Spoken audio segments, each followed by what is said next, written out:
Shalom Sal, apa kabar? Pastinya baik-baik saja kan? Dan sehat-sehat? Sebelum kita memasuki firman Tuhan, yuk mari kita menyembah Dia dulu.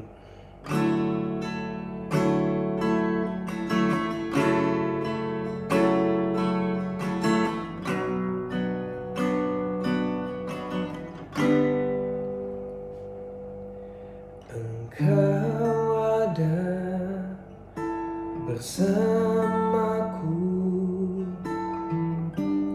di setiap musim hidupku. Tak pernah kau biarkan ku sendiri.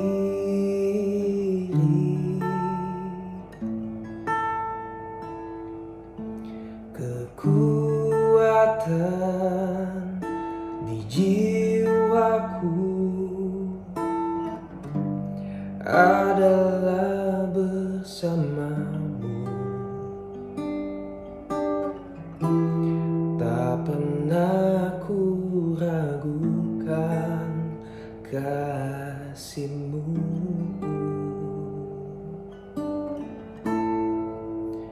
Bersamamu Bapa, ku lewati semua perkenangan-Mu yang teguhkan hatiku. Engkau yang bertindak, memberi pertolongan. Anugerah-Mu besar melimpah bagiku.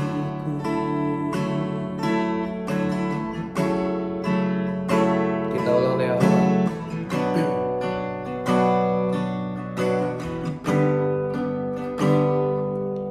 Engkau ada bersamaku di setiap musim hidupku. Tak pernah kau biarkan ku sendiri.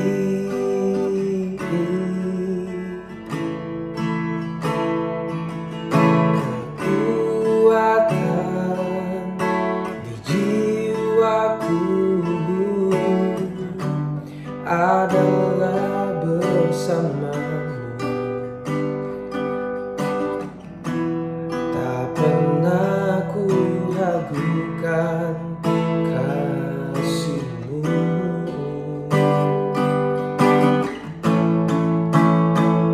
Bersamamu Bapa,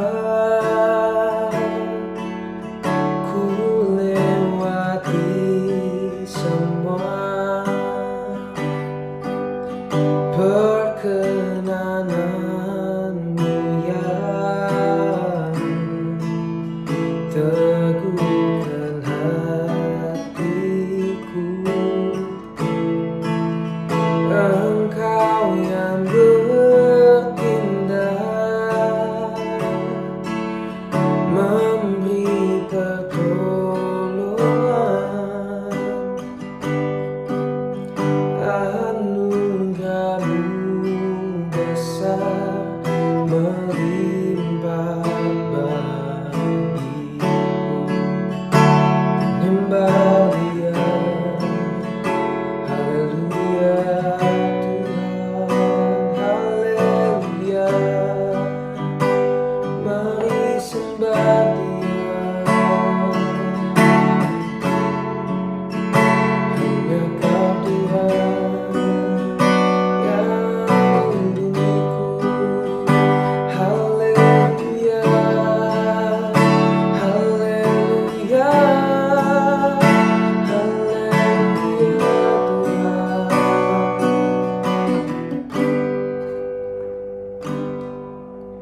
Seperti sarindu, sungaimu jiwaku rindu Engkau.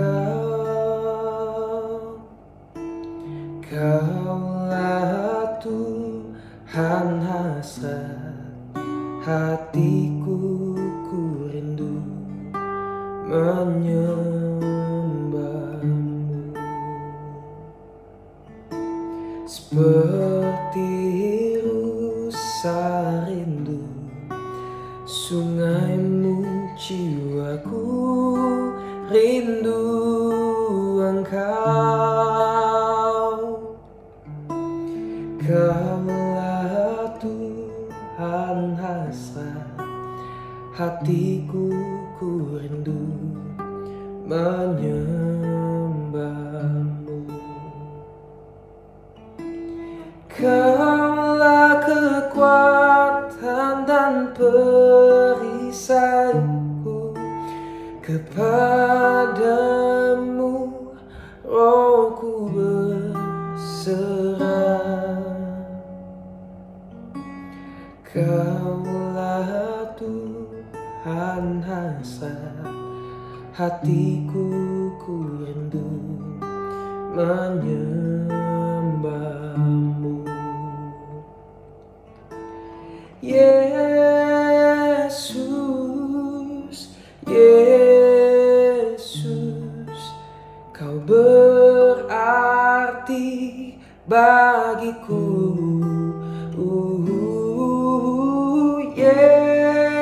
Yesus, Yesus,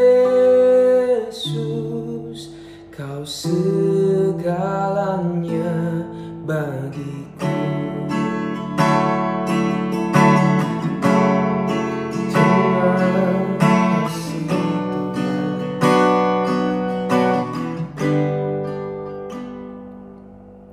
Seperti rusa rindu, sungaimu jiwaku rindu Engkau.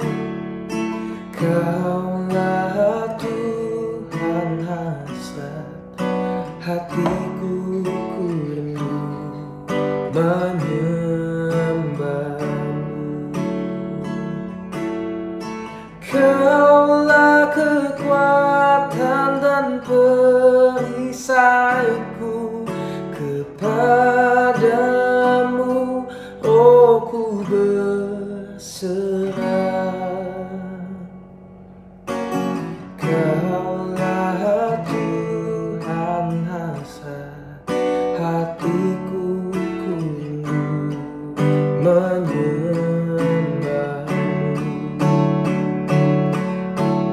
Yesus, Yesus, Kau berarti bagiku. Oh, oh, oh, Yesus, Yesus, Kau segalanya bagiku. Terima kasih Tuhan, hamba-Mu ini telah menyembah-Mu Tuhan. Setelah menyembah, kami mau mendengarkan firman-Mu Tuhan. Tutup bungkus dalam kuasa-Mu Tuhan. Biarkan yang mendengar ini menjadi berkat dan menjaga buat setiap di lingkungan kami Tuhan. Terima kasih Tuhan, haleluya Tuhan, amin. Shalom saudara sekalian, pada sore hari ini kita bersama-sama akan mendengarkan kebenaran firman Tuhan kembali. Mari sebelumnya kita bersatu hati, kita akan berdoa pada Tuhan. Terima kasih Tuhan Yesus, Engkau sudah memimpin kehidupan kami sampai saat sekarang ini dengan tidak kekurangan apapun juga. Saatnya bagi kami untuk mendengarkan kebenaran firman Tuhan. Nasihatilah Tuhan dengan firman Tuhan, tegurkanlah kami Tuhan jikalau kami mulai menyimpang daripada jalan-Mu. Tuhan mengurapi pada hamba-Mu dari tempat yang maha tinggi dengan pengurapan-Mu yang selalu baru, agar kami sekalian boleh mengerti akan kehendak Tuhan. Terima kasih Tuhan Yesus, terima kasih. Ajar bagi setiap kami duduk diam di bawah kaki Tuhan, mendengarkan suara-Mu dari awal hingga akhirnya Tuhan. Kami tidak izinkan pikiran kami mengembara kemana-mana, tapi kami memfokuskan seluruh hati dan konsentrasi kami hanya untuk tempat firman Tuhan. Di dalam nama Tuhan Yesus, kami siap membuka pintu hati kami saat ini hanya untuk tempat firman Tuhan. Haleluya, amin. Saudara sekalian, tema daripada hari ini adalah sin is lawlessness, ya. Artinya dalam bahasa Indonesia, dosa adalah pelanggaran hukum Allah. Kalau kita membaca dalam 1 Yohanes 3 ayat yang 4, di situ dikatakan, setiap orang yang berbuat dosa melanggar juga hukum Allah, sebab dosa ialah pelanggaran hukum Allah. Ya. Nah, saudara, seperti kita tahu bahwa sejak Adam dan Hawa jatuh ke dalam dosa, maka semua keturunannya masuk dalam dosa, terlibat juga dalam dosa, termasuk kita pada sore hari ini. Tapi puji syukur kepada Tuhan, ya, di mana Tuhan Yesus sudah mengorbankan dirinya di kayu salib 2000 tahun yang lalu, sehingga Dia sudah membebaskan kepada kita sekalian. Nah, saudara, mungkin ada di antara bro dan sister berkata, saya nggak pernah mendosa, saya nggak pernah membunuh, saya nggak pernah melakukan hal-hal yang macam-macam. Tapi kalau kita membaca dalam Galatia pasal 5 ayat 19 sampai ke 21, di situ dikatakan, ini biasanya dosa yang dilakukan oleh umat manusia sampai sekarang ini, termasuk anak-anak remaja, ya. Perbuatan daging telah nyata, yaitu percabulan, kecemaran, hawa nafsu, penyembahan berhala, sihir, perseteruan, perselisihan, iri hati, amarah, kepentingan diri sendiri, percideraan, roh pemecah, kedengkian, kemabukan, pesta pora, dan sebagainya. Terhadap semuanya itu, ku peringatkan kamu, seperti yang telah kubuat dahulu, bahwa barang siapa melakukan hal-hal yang demikian, ia tidak akan mendapatkan bagian dalam kerajaan Allah. Nah, saudara sekalian, pada sore hari ini kita bersama-sama akan mengintrospeksi dalam kehidupan kita. Apakah perbuatan-perbuatan daging ini yang sudah diungkapkan dalam Galatia pasal 5 ini ada dalam kehidupan kita sampai sekarang ini? Ya. Perbuatan daging yang telah nyata yaitu percabulan. Ya. Percabulan apa tuh, Om Rudi? Ya, percabulan itu adalah pikiran-pikiran yang negatif, pikiran-pikiran yang kotor. Ya. Orang bilang sekarang piktor. Ya, intinya hubungan seks yang dilakukan sebelum nikah. Ya. Banyak orang-orang anak muda yang berpacaran melakukan hubungan suami istri yang sebelum diresmikan di gereja. Itu adalah percabulan, pikiran-pikiran yang belum waktunya mereka pikirkan, tapi itu sudah terjadi. Yang kedua adalah kecemaran. Kecemaran adalah kotoran. Seperti tadi, pikiran-pikiran yang kotor, segala hal-hal yang membayangkan hal-hal yang bagaimana, halusinasi yang negatif-negatif, itu adalah kecemaran, ya, kekotoran. Hawa nafsu. Hawa nafsu adalah kekuatan emosional yang besar dalam pemikiran dan fantasi, ya, membayangkan hal-hal yang tidak sebelum waktunya, ya. Penyembahan berhala, memberikan penghormatan yang tidak semestinya selain kepada Tuhan, ya. Nah, mungkin ada di antara saudara sekalian yang berkata, saya tidak menyembah patung, Om Rudi, saya tidak pergi ke Gunung Kawi, tidak pergi ke tempat-tempat yang ada gunung-gunung, ya.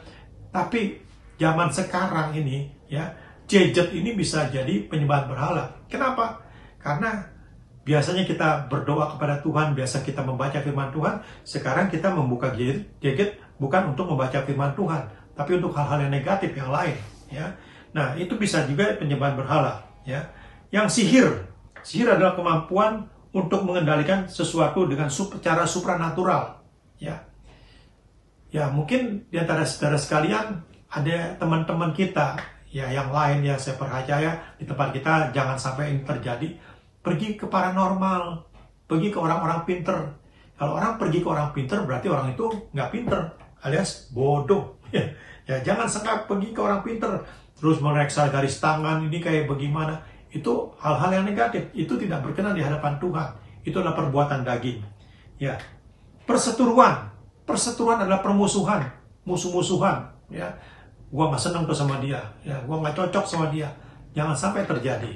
Ya, nah, tentang perselisihan hampir mirip dengan perseteruan tadi, adalah kekacauan, kerusuhan, bikin masalah, bikin persoalan yang negatif.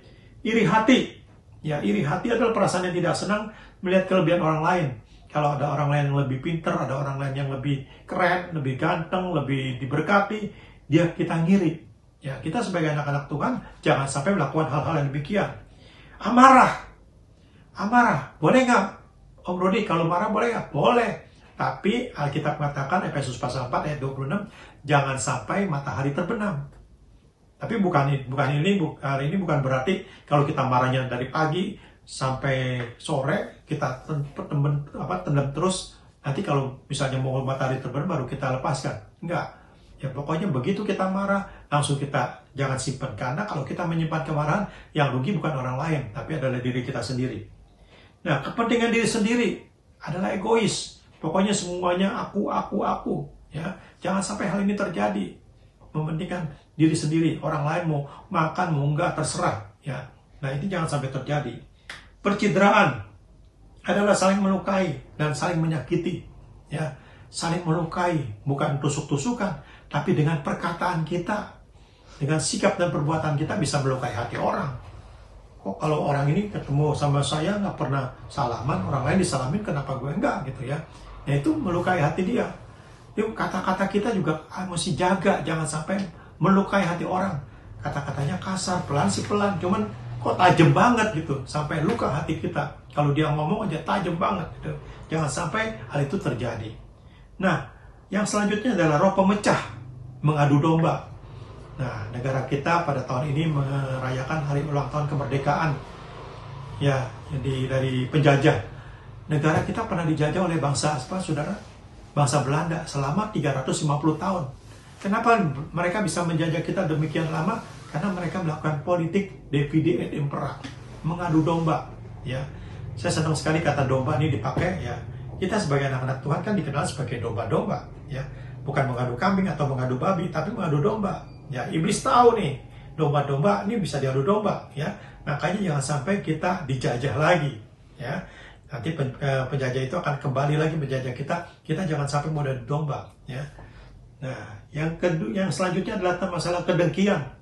Perasaan marah karena yang teramat sangat karena keberuntungan orang lain. Dengki, ya, hampir sama dengan iri hati. Ya, kalau melihat dia kok begini ya, dia tahu nggak tuh, dia begitu bisa keren, itu bisa kaya karena dia banyak korupsi. Nggak boleh, saudara.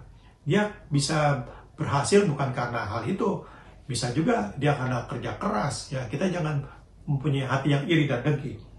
Kemampukan. Banyak anak-anak muda sekarang mabuk-mabukan. Mabuk minum-minuman keras, mabuk rokok, ya itu bisa menyebabkan hal-hal yang keberatan daging, ya itu nggak boleh, ya itu harus di stop. Nah, pesta pora, pesta boleh nggak Brody? Boleh, tapi pesta pora itu adalah pesta besar-besaran. Ya sekarang kan gampang aja, pakai kartu kredit kan, bayarnya belakangan, bayarnya bulan depan, ya.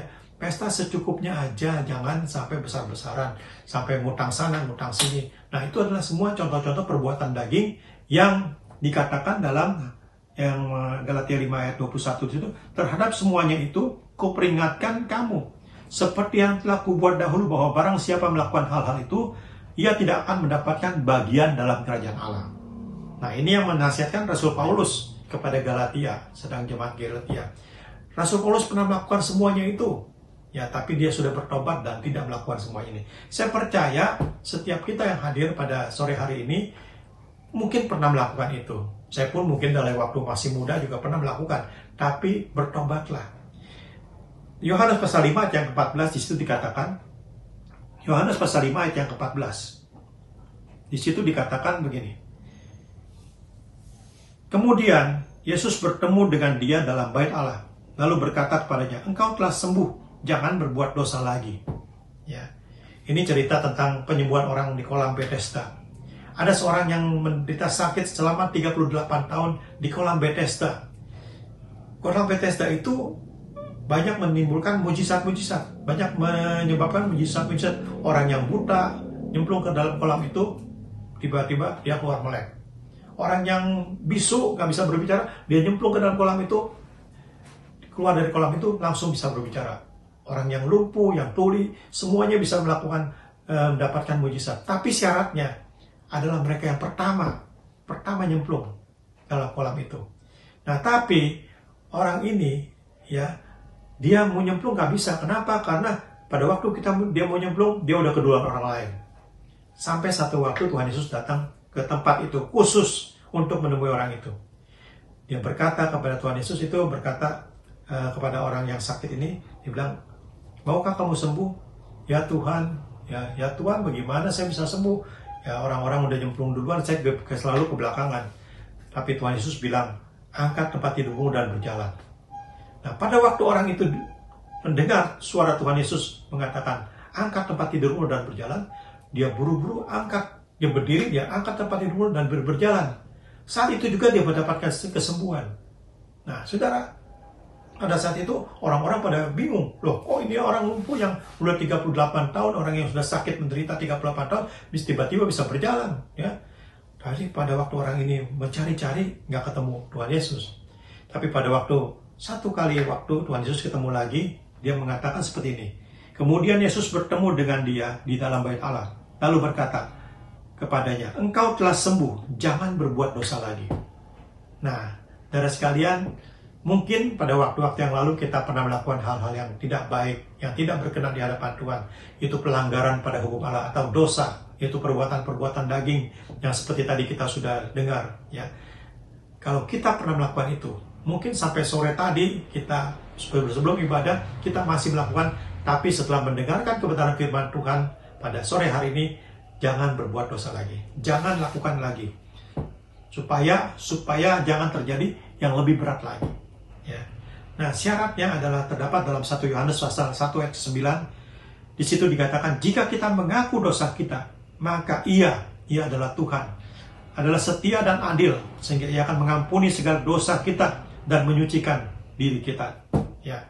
Nah, saudara sekalian, pada sore hari ini saya cuma mengingatkan bagi setiap kita, pilihan ada di tangan saudara. Kita mau datang kepada Tuhan, kita mengaku dosa, maka firman Tuhan seperti Yohanes 1 ayat 9, jika kita datang kepada Tuhan, mengaku dosa kita, maka Tuhan itu setia dan adil. Dia akan mengampuni. Terus mungkin ada di antara kita yang berkata, waduh bagaimana Om? Saya dosanya udah banyak banget. Mungkin daripada sekian banyak perbuatan-perbuatan daging, itu saya sudah melakukannya banyak sekali. Mungkin semuanya. Ya. Dalam Yesaya pasal 1 ayat yang ke-18 di situ dikatakan, marilah, baiklah kita berperkara, firman Tuhan. Sekalipun dosamu merah seperti kirmisi, akan menjadi putih seperti salju. Sekalipun berwarna merah seperti kain kesumba, akan menjadi putih seperti bulu domba. Ini janji firman Tuhan. Dan kalau firman Tuhan yang berjanji, itu pasti akan digenapi. Seberapa besar pun dosa yang sudah kita lakukan, dia akan mengampuni. Mungkin ada di antara kita yang ingat pada waktu Tuhan Yesus disalib di kayu salib 2000 tahun yang lalu. Ada seorang penjahat yang ada di sampingnya mengatakan, ya Tuhan, ingatlah aku pada waktu engkau datang kembali ke dalam dunia ini. Ya, maka firman Tuhan mengatakan, Tuhan Yesus mengatakan, hari ini juga engkau bersama-sama dengan aku di dalam Firdaus. Bayangkan, seorang penjahat yang melakukan kejahatan yang luar biasa, pada waktu dia datang kepada Tuhan, dia mengaku Yesus sebagai Tuhan dan Juru Selamatnya, maka saat itu juga dia mendapatkan keselamatan itu. Hari ini juga engkau bersama-sama aku berada dalam Firdaus. Mari saudara sekalian, apapun yang kita lakukan dalam kehidupan kita, ya, kita datang pada Tuhan, karena sebagaimana satu pujian mengatakan, sejauh timur dari barat, engkau membuang dosaku. Tiada kau ingat lagi pelanggaranku.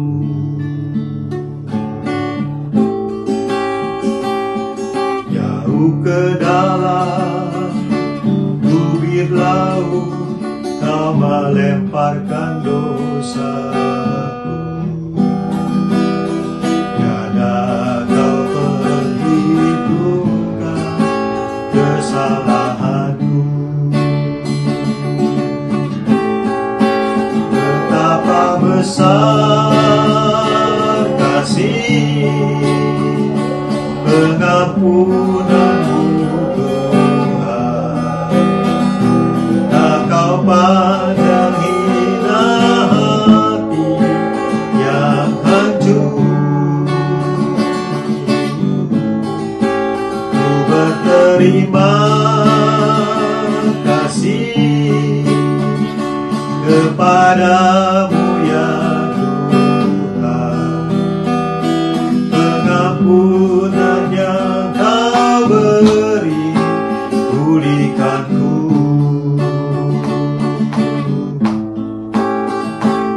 Sejauh timur dari bara, Engkau melemparkan dosaku.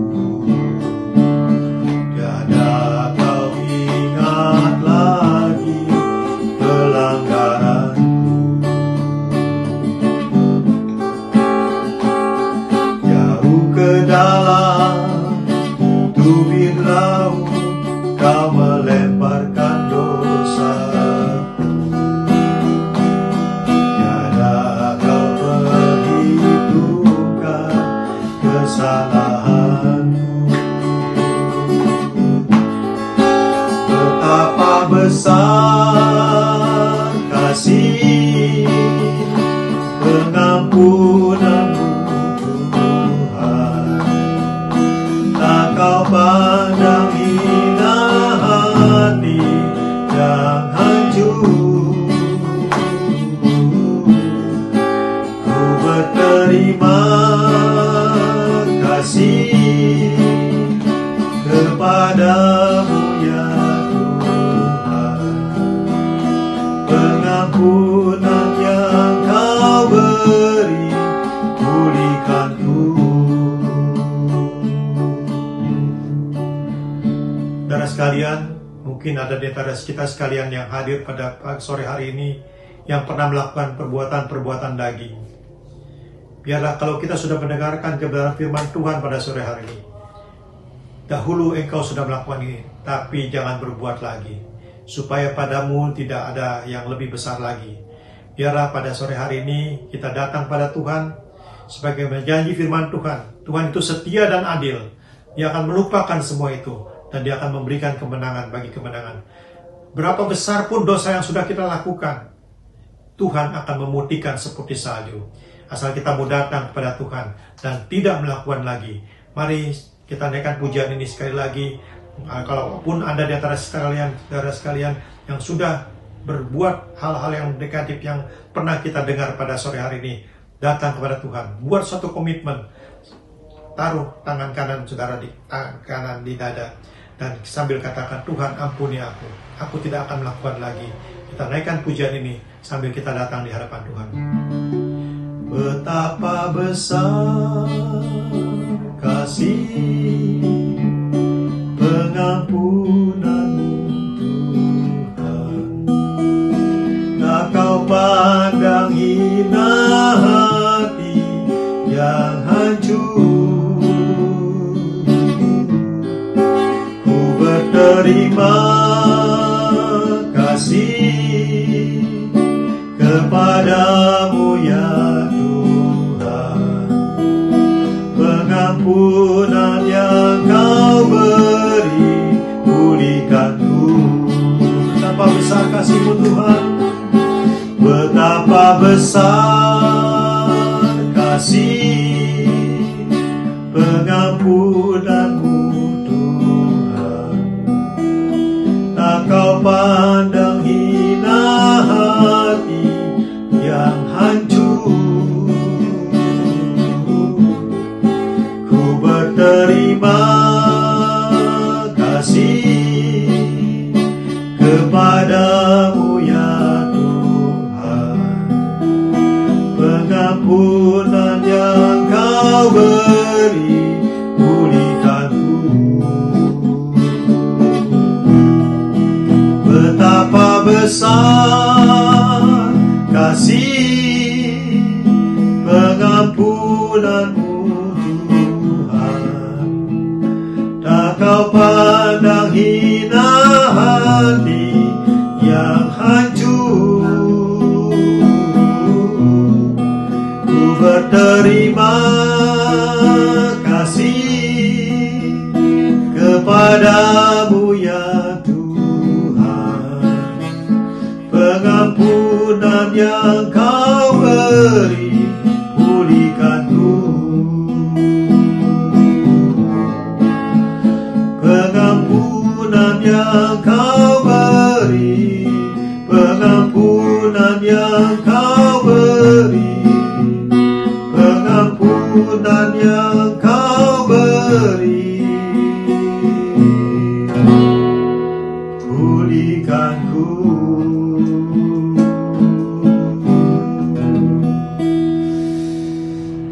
Yesus, Engkau melihat anak-anak-Mu yang datang kepadamu. Mereka datang dan mengakui segala dosa dan kesalahan mereka yang sudah pernah dilakukan pada waktu-waktu yang lalu. Biarlah sebagaimana firman Tuhan mengatakan, kalau kami datang kepadamu, maka Engkau itu setia dan adil. Kami datang mengaku segala dosa dan perbuatan kami yang lama. Tuhan itu setia dan adil. Tuhan akan mengampuni dan melupakan semua ini. Berapapun dosa yang sudah kami lakukan, kalau kami saat ini berjanji di hadapan Tuhan, tidak akan melakukan lagi, maka Tuhan akan memberikan kemenangan. Tuhan akan menghapuskan segala dosa kami yang bagaimanapun besarnya. Mampukan bagi setiap kami, bukan hanya menjadi pendengar-pendengar yang baik, tapi jadi pelaku firman Tuhan. Dan kami tidak melakukan hal-hal yang negatif lagi, sehingga kami boleh berkenan di hadapan Tuhan. Terpujilah akan nama Tuhan. Dengan kemampuan kami tidak mampu, tapi Roh Kudus yang dalam setiap kami, itu yang memampukan kami menjadi pelaku-pelaku firman Tuhan. Terima kasih Tuhan Yesus. Terpujilah akan nama Tuhan. Di dalam nama Yesus, kami bersyukur pada sore hari ini. Haleluya. Amin. Selamat malam. Tuhan Yesus memberkati. Oke, Shalom Salt. Thank you banget buat teman-teman semua yang udah mengikuti ibadah hari ini dengan penuh sukacita, dan kami yakin dan percaya, kita yakin dan percaya Tuhan Yesus memberkati kita dengan berlimpah-limpah. Terima kasih juga buat Nael yang udah memimpin kita dalam pujian penyembahan hari ini. Juga thank you juga buat Papa, my bokap. Kemarin my nyokap, hari ini my bokap. Ya, thank you Papa sebagai gembala sidang juga di YB Ketapang Utara. Papa Rohani, Papa Jasmani, terima kasih udah menyampaikan firman Tuhan, pesan yang buat kita semua anak-anak muda untuk hidup dalam kebenaran firman Tuhan. Yuk kita sama-sama belajar, lakukan firman Tuhan, bukan cuma jadi pendengar yang baik, tapi jadi pelaku-pelaku firman Tuhan. Oke, kita akan akhiri ibadah kita pada sore hari ini. Kita akan berdoa, masuk ke dalam hadirat Tuhan. Mari kita satukan hati dan kita berdoa. Tuhan Yesus, terima kasih Tuhan buat ibadah pada hari ini. Kami bersyukur ya Tuhan, kalau kami masih punya kesempatan untuk beribadah. Ini semua anugerah daripada Tuhan, ini semua kasih karunia yang Tuhan berikan buat kami, berkelimpahan buat kami untuk kami bisa menikmati hadirat Tuhan, untuk kami bisa memuji menyembah Tuhan bersama-sama, walaupun kami hanya harus terbatas ruang dan waktu, kami nggak bisa berkumpul bersama-sama, dan kami terus berdoa untuk ini Tuhan Yesus. Tuhan, kami mau pandemi ini segera berlalu supaya kami bisa melakukan aktivitas kami seperti sedia kala, bahkan lebih baik daripada sedia kala ya Bapa, dan kami akan percaya Tuhan yang menjaga melingkupi kami semua dengan kuasa darah Tuhan Yesus. Tutup bungkus kami supaya kami tidak terpapar oleh virus COVID-19. Tuhan juga memberkati Indonesia dan juga segala pemerintahan yang ada di dalamnya. Bapak Presiden, Wakil Presiden, semuanya Tuhan Yesus, segala pemerintahannya bisa melakukan keputusan-keputusan yang terbaik untuk bangsa ini, membawa bangsa ini keluar dari pandemi ini ya Bapak. Terima kasih Tuhan Yesus, terima kasih. Kami bersyukur ya Tuhan, dan kami yakin dan percaya Tuhan Yesus ada bersama-sama dengan kami. Tuhan memberkati sekolah kami, Tuhan memberkati kuliah kami, Tuhan memberkati pekerjaan kami, memberkati usaha kami dimanapun Tuhan tempatkan kami boleh menjadi berkat dan terus memuliakan nama Tuhan, menjadi terang, menjadi garam, dan memuliakan nama Tuhan setiap harinya ya Bapak, dan juga menyenangkan hati Tuhan. Berkati orang tua kami, berkati keluarga kami, berkati seluruh saudara kami. Tuhan tutup bungkus dengan kuasa darah Yesus. Terima kasih Tuhan Yesus, dan saat ini Tuhan kami mau satukan hati kami menyambut berkat yang daripada Tuhan. Kita arahkan hati pikiran kita kepada sumber segala berkat kita. Tuhan memberkati engkau dan melindungi engkau. Tuhan menyinari engkau dengan wajahnya dan memberikan engkau kasih karunia. Tuhan menghadapkan wajahnya kepadamu dan memberikan damai sejahtera yang melampaui segala akal untuk memelihara hati dan pikiran kita di dalam Kristus Yesus. Yang sudah menerima berkat Tuhan, sama-sama katakan amin. God bless you guys. Happy Sundays. Jangan lupa Intimate Need Prayer setiap hari di jam 9 malam hari ini. Setiap harinya sekarang semaju ya. Jadi jam 9 malam kita berkumpul, berdoa, memuji menyembah Tuhan, dan juga saling sharing satu sama lain. God bless you. Happy Sunday. Tuhan Yesus memberkati.